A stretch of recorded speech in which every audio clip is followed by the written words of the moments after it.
Yo, everybody. Thank you for tuning in to Optimize Your Body. Today, I am solo.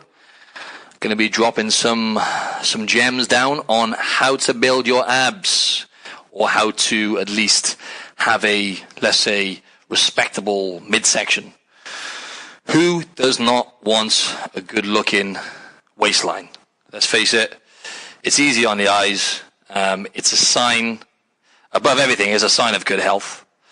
And I'm going to run more through that when we come to it. But, you know, as I always say, it's all about health, man. Seriously, you put your health a priority, and you focus on feeling good, getting as healthy as you can, eating the right foods, doing all the simple things in life, getting enough sleep, blah, blah, blah.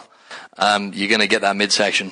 Okay, I know it sounds a bit woo-woo and a bit hippie-ish, but I'll give you more details now. And don't get me wrong, there's a hell of a lot that goes into it when it comes to, you know, building a respectable midsection, or, you know, lean looking, or let's just say washboard abs, as they call it. A few factors there which have a big impact on that. And I'll run through each and every one of those now to try and give you as much information as I can to help you reveal those abdominals. Anyways, I'm going to be changing the name of this podcast to Build Your Best Body, I think, because that's the name of my training program. And my webinar, which I'm going to be hosting soon, folks. So stay tuned for that. And if you can drop me, like, I don't know if any of you are kind of following me on social media platforms. If you can drop me like a direct message on Instagram at Martin Silva Fitness. Silva is obviously spelled S-I-L-V-A. Drop me a direct message with your email address, and I'll keep you updated on my my free webinar. And I'm going to be sending you out some free content then as well. Hopefully it'll be weekly as well, just free stuff, and really useful stuff as well, in order to get you in the best shape possible and fit and healthy. Anyways, as I said, who doesn't want good looking abdominals? And there's a lot of you listening now are like tuning in, because the reason I've kind of decided to drop this podcast on just specifically on abdominals, because the amount of requests and inquiries I get about how do I get abs? How do I get abs like yours? Or, you know, how do I get leaner around the tummy? And obviously there's a lot of factors which come into that. Now, let's just say I'm gonna start off with, for argument's sake, I'm gonna target this one out there to all the beginners who maybe have just started training, or just thinking about, you know, starting their fitness campaign, or have maybe been training for some time and they're just looking to drop down stubborn body fat in order to reveal their abdominals, or wherever that may be. Stubborn body fat will be stored in different areas, right? So let's just talk about females. Okay, now with females, as I've said before, I've trained hundreds, if not over 1,000 people, I would say. And majority of them are women. I would say I would go as far as to say about 70-80% women I've trained in my time. And they carry body fat in different areas. Now with women, obviously, with the, you know, the reproductive side of it, and, you know, with the menstrual cycles, and, you know, obviously the body is just effectively designed to procreate, right? So, you know, women have like childbearing hips generally. So women will tend to, with the estrogen, some women are estrogen dominant, where the estrogen levels are slightly out of whack, and that can relate to other hormones which are not quite regulating properly. But what I'm getting at is, women will carry stubborn fat in different areas. Usually, just to break it down for you, it's legs, bums, and tum, right? So some women it's around the thighs, the hips, the bum. Whereas other women, they generally don't seem to hold much around the hips and the thighs, but any stubborn fat will be stored around their stomach. Now, it does vary from person to person, but certain people do tend to, especially women, they tend to store it in I would say all in all, it's more about around the thighs and hips, but it can be just purely around the midsection for some women, and they don't have any problems with the lower half. Whereas with guys, stubborn fat is always going to be around the stomach first, and then around the lower back, and then what I've gathered is finally it'll be the moobs then, okay, the man boobs. So yeah, it's different areas for different people, but if you're a beginner listening to this and you're just starting out on your fitness campaign, you're like, right, I want to get abs. Now, be patient, okay? And try not to focus too much on it. Like I said, just try and enjoy the process. You're probably on a roll already, so you're probably already losing heaps of body fat, building muscle, and at least getting somewhere. But you should be feeling better above all. Now, it takes some time for some people to get abdominals, whereas for other people, it won't take long at all, and boom, their abs will be revealed. Now, let's just say the number one fact that I would like to mention is nutrition. Now, you don't need me to tell you that. In order to lose body fat and shift stubborn body fat, the most effective way to do it is over time. Now, I don't believe in these fads and short-term fixes, as you all know. I'm very straightforward, and I'll tell you straight up that it doesn't happen overnight. And if you want to sustain it for a lifetime, and you want to get abs for a lifetime, and keep your body fat down and keep looking good, keep feeling good for the rest of your life, and more importantly, obtain like sustainable health, then you need to do it slowly, slow and steady. Slow and steady wins a race. Okay, so building muscle and nutrition, two most important elements when it comes to building your midsection. Now, if you're new to training, what I'm going to say is you need to give yourself a good solid, I would say, 9 months to a year of lifting weights consistently. Let's just say at least two or three purposeful weight training sessions a week in order to continuously keep building muscle. Now, at the start of your journey, if you've hired a good trainer or if you've done it properly, within the first, say, 4 to 8 weeks, you should have built a fair bit of muscle, a fair bit of good quality muscle. And then what I've observed is after that period of about 8 to 12 weeks, it tends to slow down a bit, becomes more incremental in terms of the muscle building process. But as I mentioned before, 1 pound, just 1 pound of lean muscle, which will be built pretty quick at the start of your journey, that will burn an extra 30 to 50 calories a day, obviously depending on the person, just to keep that muscle on your body. So an analogy I use, which I actually stole off the Mind Pump guys, like I do steal a lot of this stuff, Mind Pump Media podcast. Analogy I like to use is, what was it? Calories, right. So when you build muscle, it's expensive to keep muscle tissue on your body, and it's going to cost your body a lot of calories. Great analogy. So muscle tissue is expensive. It's going to cost you a lot of calories. Whereas let's just say fatty tissue is cheap as chips. Okay, it's dirt cheap. A pound of fat is going to burn 2 to 3 calories a day. It's useless when it comes to fat burning and elevating your metabolism. Obviously, it's body fat. So it's cheap. Muscle tissue is expensive to keep on your body. It's going to cost your body a lot of calories just to keep that muscle on your body. So if you really focus on building muscle, over time, let's just say over the 9 to 12 month period, you would have built a significant amount of muscle. Again, depending on the person.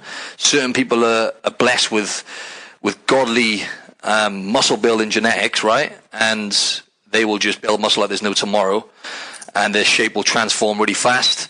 But generally, 9 to 12 months of building some good quality muscle, and what you'll notice then is the midsection will automatically, even if you didn't change anything with nutrition, it's automatically going to be a lot tighter. You would have lost a lot of body fat around the midsection, and it'll be very, very noticeable.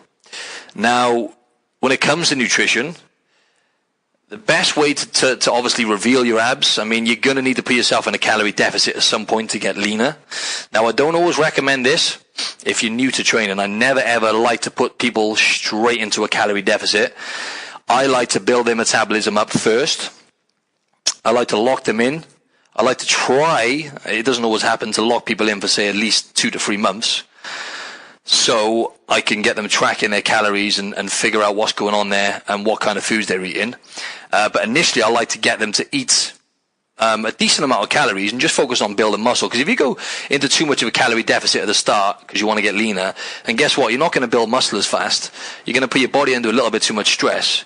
And then over time, you're not going to get that midsection tighter. It's going to take a lot longer because in fact, you're going to slow your metabolism. You're not going to be supercharging your metabolism like you would be if you did it the correct way of just focusing on eating enough protein, eating healthy foods, lifting weights properly. Boom. Those things alone are gonna dial in the midsection a bit.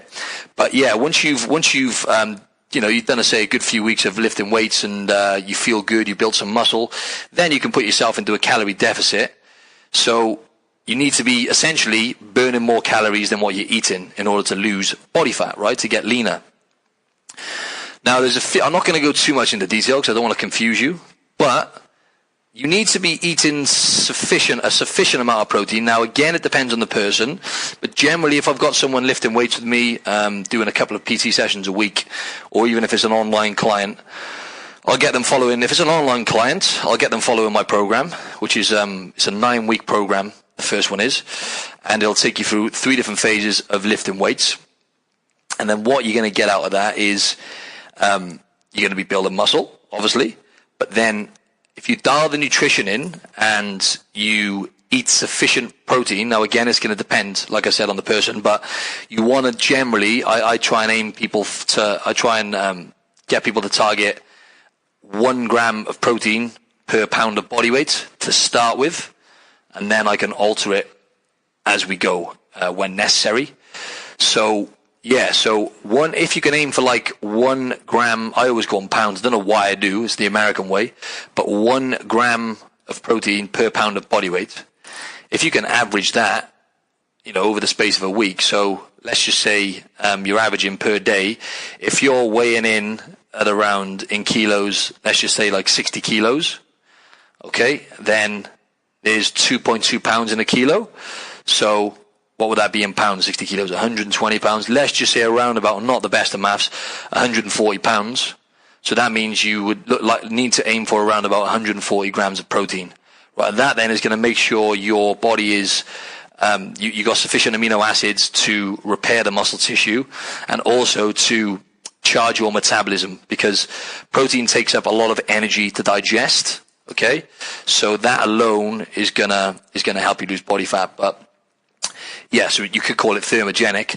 But the bottom line is protein. I'm not going to go into detail as to why it's so effective, because I could be here for forever as to why it's so beneficial. Sorry, but you need a sufficient amount, okay, to reveal that midsection, and then you can manipulate the carbohydrates and the fats.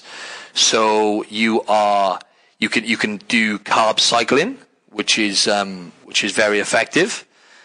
So, for example, on the days you're not lifting or not doing anything too strenuous, try to reduce your carbohydrate intake and just stick to mainly protein, fats, and fibrous carbohydrates. Now, what I mean by that is like basically plants, so vegetables mainly. So heaps of vegetables with each meal, mainly greens, but lots of different types. And if you have that with some good protein sources, providing you're not a vegetarian, then you can bang in good quality sources of meat, lean red meat, fish, ocean fish. Make sure you get that in pretty regular, like salmon, mackerel, sardines, that kind of thing. Include that with your meals. Obviously, eggs is another source of an egg is just protein and fat. There's no carbs in an egg. So like an omelette, for example. With plenty of greens, that's a simple example of a high protein, high fat meal with fibrous carbs. And now the fiber is going to obviously satiate you, so it's going to keep you fuller for longer. It's going to bulk out, sorry to be crude, but it's going to bulk out your stool, and it's going to slow down the digestion process in order to give you sustained energy. So on the days you don't train or don't do anything strenuous, or if you're not moving much, avoid carbohydrates, especially cereals, pasta, bread. I would try and eliminate them or reduce them anyway, regardless. But even the kind of nutrient dense starchy carbs such as like quinoa, potatoes, sweet potatoes and stuff, try and minimize or eliminate them on those days as well, and go super low carbs, almost like the keto. I don't know if you've heard of that, the ketosis way of eating. I was going to say diet then. I hate that word. I was going to say ketosis diet, but I don't like using that word. So the ketosis way of eating, where you're essentially having this really low carbs, high fats, and sufficient protein. So if you can try and do that, most days, that is going to dial in your midsection. And also, don't forget, carbohydrates, like 1 gram of carbohydrates, will turn into around about 3 grams of water. So if you're holding what you think is body fat around the midsection, a lot of that, sometimes, especially the lower ab, around the waistline where your belly button is, a lot of that is going to be, there's going to be some water retention there as well. So just by reducing carbs, you're going to notice a difference in your midsection, because you're going to shift water. Generally, you're going to shift some fluid away from the midsection. So it's going to reveal your abs more. But in terms of losing body fat, like I said, calorie deficit. So you need to be burning more than you're eating. So if you have a sedentary job, or if you don't generally move enough, I always advise a simple measure. A simple tool. Get yourself a wrist device. A Fitbit is what I use personally, and that'll track how many steps you're doing. Aim to do, let's just say, at least 8,000 steps a day, 8,000 to 15,000 steps a day. It's not a great deal. That's like at least 40 minutes of moving a day, roughly. I think 8,000 steps accumulates to roughly around about 40 minutes of moving a day. So as long as you're moving for at least that time each day, that's going to increase your calorie output. So it's just simple, really, guys. It's pretty straightforward. But number one is building muscle. So on that note, squats and deadlifts are the ultimate 2 exercises for building muscle and, more importantly, building your midsection.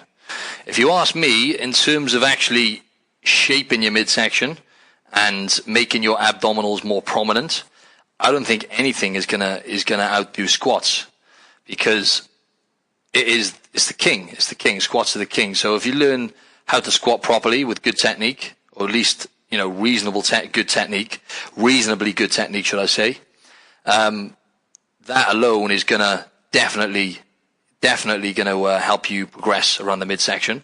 Because you think about it, you've got the load of the bar on your shoulders, okay, and as you're going down and coming up, you are having to really, if you really focus on actually drawing your stomach in, which is something I've only really applied over the last few months, really suck in that midsection so it's tight before you go down, right? So imagine you've got the bar on your back, okay? What I tend to do is I breathe all the air out, and I'm literally flexing my abs, and I'm holding that in tight, and I'm not releasing that tension until I've come back up. So I'm holding that in as I'm descending down, and I'm driving up. When I stand up, I'll ease off it a bit, and then I'll focus on flexing my bum muscles then at the top of the movement when I extend my legs. Okay, so just those simple tips. You have to really focus on connecting to your abs. Now with the abdominals, it's officially the hardest muscle group to connect with, right? To actually activate your abs and contract them properly it's a task, and it takes time in terms of building the mind-muscle connection. You have to connect with them properly. So, I may have mentioned this before, but lifting weights people don't seem to realize it's literally at least 70% psychological. Okay? You have to be connecting. There's no point, so many people do this as well, and, I used to be one of them back in the day, where you're lifting weights, but you're just doing it willy-nilly. You're not really tuned into the exact muscles you should be activating. Now, when you're doing abs, for example, if you're doing some form of sit-ups, or if you're doing some sort of weighted abdominal exercise, you need to really think about flexing your spine. So you're actually curling your spine. Analogy I like to use, another one, is imagine our back. In our back, I think we have, don't quote me on this, I think we have about 35 different vertebrae bones, right? Now, as you're sitting up and crunching your abs, imagine the vertebrae in your lower spine, especially in your lumbar spine, are like dominoes. Yeah, and one by one, you're boom, boom, boom, boom, knocking down the dominoes. Each vertebrae is curling separately, just like dominoes, if that makes sense. That was a shit explanation. But as you're crunching up, it's like bang, bang, bang, bang, bang, dominoes on the vertebrae. Okay, so it's a slow, steady movement. And then when you come up and you raise your shoulder blades off the mat, so you're flexing your spine and crunching your abs, squeeze the abs and hold it for a second. So you're really applying tension to the abs. Sorry, that was a terrible, that dominoes thing there, and that was an old analogy that's just come back to me, and that didn't go down too well. Ignore that. Just focus on tension. Boom. As you crunch the abs, engage and focus on the tension there.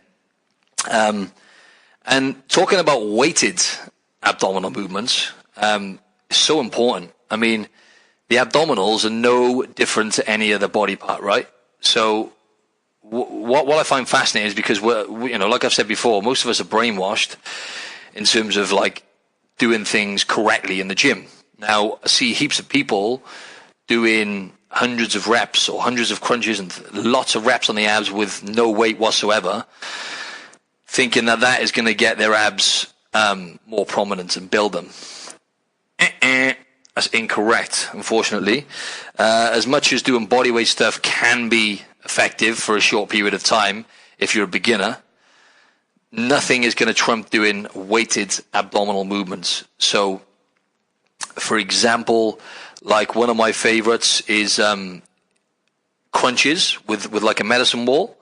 So this is on my program anyway, on my Build Your Best Body program. Start off with a light medicine ball. Imagine you're lying down on the mat, arms and legs are extended, so you're lying fully extended with your body, medicine ball in your hands, okay, and then what you're doing is you're crunching, so you're just lifting your shoulder blades off the mat, bringing the ball over, and then tucking your knees into your chest at the same time. So that medicine ball is going over your knees towards your feet, and then you're going back to the starting position, if that makes sense. But that's on my program anyway, and I'll let you know how you can get hold of one of my abdominal programs anyway at the end of this podcast to give you more detail and more videos and stuff. But yeah, my program is the one, because you'll be hitting your abs at least 2-3 times a week, because you'll be doing the whole body every time you train. So it's that frequency, folks. The more often you hit the body parts, the faster they're going to grow and change. And also, like I said, the technical side of it is so important. The mind-muscle connection and doing it properly, which is why my program is so dope, because there's videos of every single exercise from yours truly. So you can't really go wrong. Now, don't get me wrong, genetics does play a part in how your abs are going to look, and having that sexy looking lean midsection. Maybe it's a bit over the top there, sexy looking, but you know what I mean. Having a lean midsection, genetics are going to play a part in that. Like I said, in terms of the shape of your abdominals and effectively how they look to the human eye, and how much they stand out. Ultimately, is your genetics are going to play a part in that, because I've trained people in the past and I've coached people for shows, and some people, I'm not going to name any names, obviously, but no matter how lean they get, I mean, I've had one guy, I had him down to, on the calipers, he was like 4% body fat. He was inside out shredded, and his obliques, so the muscles on the side of his abdominals, were really, really good and prominent. So from the side, looked great, but head on, he still didn't have like noticeable abs, although his midsection was shredded and there was virtually no body fat there. You still really couldn't see much of an abdominal wall, and that is genetics, So, but yeah, for the most part, if you focus on giving yourself a bit of time, consistently training your abs, like say 2-3 times a week, not hammering them, just doing one exercise each time you train, and doing it properly, that is going to make them more prominent, and using weight as well. But then build a muscle over time, as I say, that's going to melt away any excess body fat you have or any stubborn body fat. So lifting weights is number one. Actually, lifting weights and nutrition, obviously, you need to educate yourself as much as you can on nutrition. And yeah, it's just giving it time. Rome wasn't built in a day. Keep lifting weights, keep building muscle, and watch what happens, really. But genetics does certainly load the gun, if you like, when it comes to an aesthetically pleasing body. It does definitely load the gun, but then that hard work and that self-discipline is what is going to be is going to determine the outcome, really, in terms of building your best body, if you like. So yeah, what I'd like to mention as well is like I said, with guys, if they've got stubborn body fat, or if they're not really dialed in with their nutrition, and they they tend to eat more than they burn most of the time, or eating the wrong foods or whatnot, and they have like what we call in the UK a beer belly, or like a belly covering, fat covering the abs. It's not a good place, man or woman. It's not really a good sign if you're holding body fat around the midsection, because let's face it, most of the essential internal organs are located around that area. So if you have excess body fat around that area, then that is a sign that you have internal fat, visceral, however you pronounce it, visceral fat, which is coated around the internal organs, and it's really unhealthy, and it's definitely not good to have, just to be holding body fat around that area, to be honest. So like I always say, you should put health first and forget about, I want shredded abs.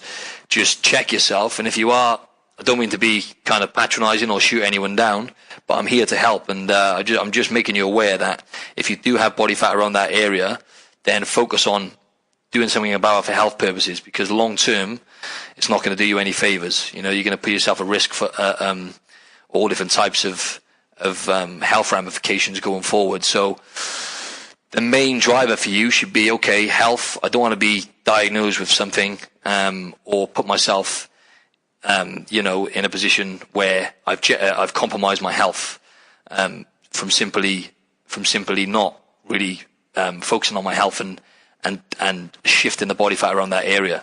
So just be mindful of that, folks, right? And when it comes to, let's face it, most of us want to look good. All right, so you want to look good, we want to feel good. We only get one life. We like to, we need to look after our minds mainly and tune into our health and feel good. We all like to feel good, but we want to look good as well. And as I've said before, if you could make your health a priority, focus on making healthy choices most of the time. Focus on training properly, moving enough, drinking enough water, sleeping enough, most of the time. That's not to say you haven't got a life. Everything else will fall into place. And then, the physique and the midsection will be a byproduct of you looking after yourself. So I know it sounds a bit far-fetched, but take it from me. I've been doing this for a long, long time.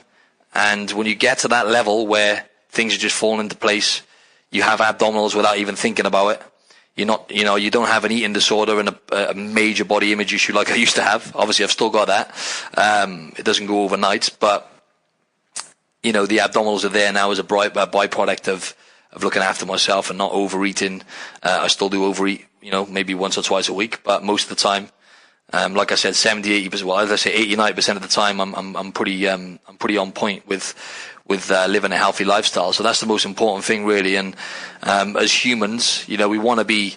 It's only natural to want to be, looking attractive in terms of, looking good. And how am I trying to say this now?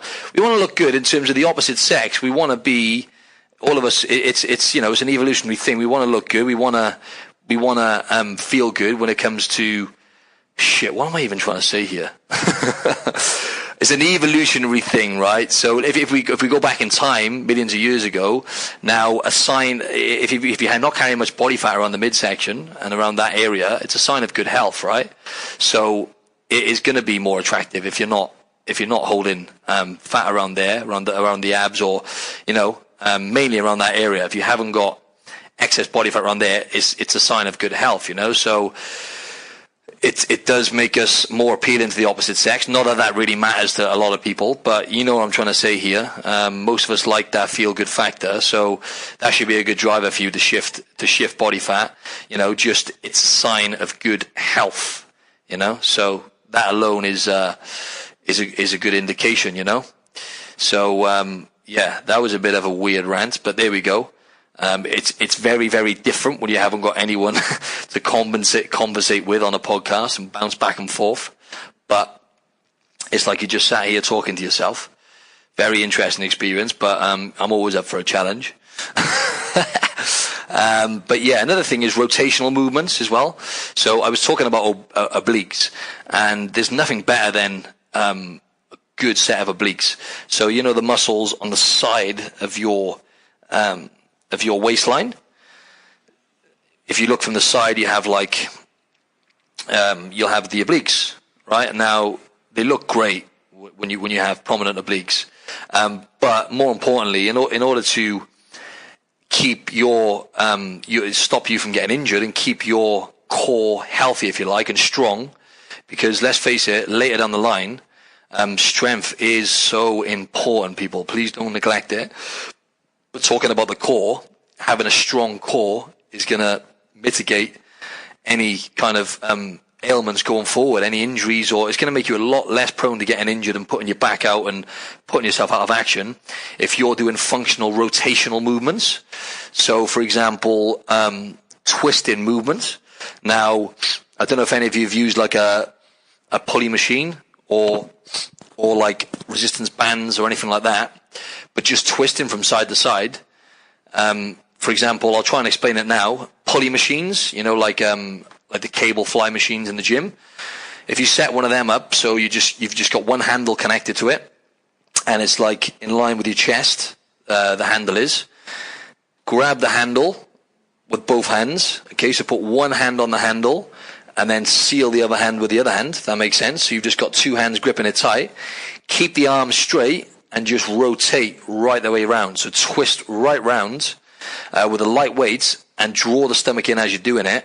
And that is then going to work the obliques and all the intrinsic core muscles, which are really important. And, you know, like I said, for strength and for health, but it's gonna change the way your waistline looks as well. Because although you be building muscle, if you're using, because this is another myth which absolutely destroys me, is like doing weighted abs is gonna make your waist bigger. And it's like, really, how much bigger is your waist gonna grow from doing weighted abs? Right? If you get yourself lean and you shift the body fat, most of the body fat around there, all that's going to happen is going to make your abs look much more prominent and leaner, and it's going to give you more of a leaner, healthier look. Even if you did build them a tiny bit, like let's say a millimeter, which would take ages, by the way, just to get any growth around that area, you're still going to look, your waist is still going to look smaller. So ignore the bullshit you hear women talking about, these Insta famous women on Instagram saying, oh, you know, weighted abs are bad. They make your abs bigger. They make your waist bigger. Absolute bullcrap. Cod shit. Seriously. Weighted abs is the way forward. But what I would say, before you dive into doing weighted abs, focus on core stability. So especially if you've ever experienced back problems, which is very common, you need to build the core stability first. So start doing, you know, like the planks, 4 planks, pelvic floor bridges, quadrupeds. Quadruped is when you're on all fours on the mat and you raise one arm up so it's straight, and you raise the opposite leg straight and extend both of them, draw your stomach in, and just repeat that.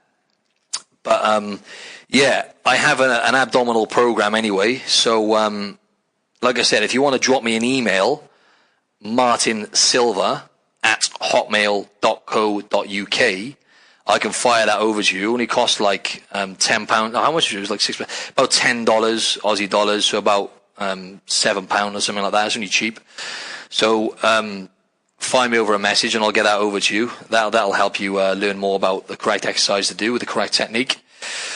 So yeah, and that's pretty much a wrap. I hope I've dropped some knowledge bombs there, and I hope I haven't confused matters too much. Quite a lot of info there. Just purely talking about abs. But yeah, take it from me, I didn't even train abs properly, even when I was doing shows. Like the first couple of shows I done, I didn't even train my abs. And my abs still looked pretty good on stage, you know, they were still shredded and prominent. And that's simply because I dialed in the nutrition and reduced my body fat right down to a seriously low level. And you know, that is what's going to reveal your abdominal wall. But in terms of making your abs look more prominent, even at higher body fat percentages, so even if you don't change anything with your diet, if you train abs properly, you know, to a certain extent, if you're carrying lots of body fat, you're not going to see shit, unfortunately, as harsh as that may sound. But when your body fat starts dropping, your abs will be more prominent at higher body fat percentages if you're training them correctly. So above all, that abdominal program is good to teach you the basics and my favorite exercises. But my training program, Build Your Best Body, 9-week training program, it will absolutely change the game for you. Let me tell you now. So, and if it doesn't, I'll give you your money back. How about that? So, yeah, if you go over to my Instagram and just click the link in my bio, it's on there. Click the link. It'll bring up my blog explaining what the program is. Scroll to the bottom, and you can purchase the plan there. Guaranteed results or your money back. If you haven't got Instagram, just head over to my website. It's www.martin-silva.co.uk. So go check that out, and it's all on my website. So that's pretty much it. That is a wrap. I just wanted to say one more thing. Above all is try, I know it's very hard, but try not to focus too much on looking and how you look and looking at your abs all the time and looking at areas which you're not happy with and comparing yourself to other people, as Andrew and I cleared up on the last podcast. You know, looking at your social media platform and comparing yourself to other people, and it just really screws your head up. And I can tell you now, you're setting yourself up for failure in the future, because you're never gonna be satisfied if you continuously compare yourself to others and constantly weighing yourself and looking in the mirror all the time to see results.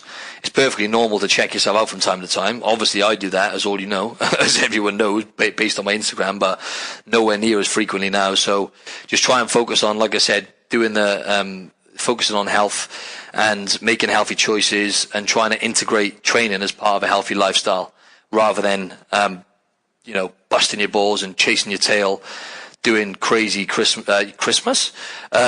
crazy CrossFit, I was going to say then, crazy kind of CrossFit training and high intensity stuff. And, like you go on YouTube and you'll say 3-minute abs or 5-minute abs, or, 2 weeks this, 1 week that. You've got to veer away from that and focus on the long-term bigger picture, right? So the starting point for you would be to get my training program, 9-week plan, build your best body. And click the link in my bio and you'll get it. So I hope that was handy, and thank you very, very much for tuning in. Please, can you give this podcast a 5-star rating and a review on iTunes? It will be a massive help. Seriously, I'm really trying to grow this podcast, and to be honest, it ain't going to grow unless I get those reviews in. So please, if you can do that, that would be great. And please leave me your email address either way. Send me over your email address. Send me over your email address on Instagram. Drop me a DM or just fire it over via email. Just send me an email, and I'll have your address, and I'll add that to my list, and I'll send you out free content then. So you'll get free information, nutrition, fitness, abs, you name it, you'll get it. All right, thank you for tuning in, and stay tuned for the next one, because I have a very influential figure here coming onto my podcast next week. She goes by the name of Nude Nutritionist on Instagram. Her name is Lindy Cohen. If you go and check her out on Instagram now, Nude, Nude _nutritionist. She's going to be on my podcast next week, and I'm super excited because she is like next level when she's a nutritionist. She's all about health, and she is just she's just going to be a great person to have on the show. So thank you very much. Stay tuned for the next one. Peace and love.